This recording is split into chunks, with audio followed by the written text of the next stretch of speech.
各位老友記你好，今日我介紹嘅呢就係花旗參。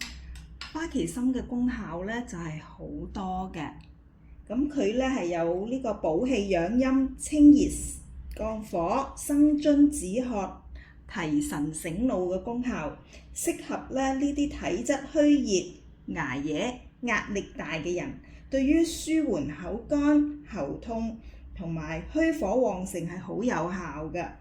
咁但係因為佢比較寒涼啦，寒性嘅體質嘅人呢，就好容易食咗呢就會有腹瀉、手腳冰凍，同埋感冒發燒期間呢係唔可以食嘅噃。咁食用嘅時候呢，就唔可以同茶啊、蘿蔔嗰啲一齊食啦，以免呢有破氣㗎。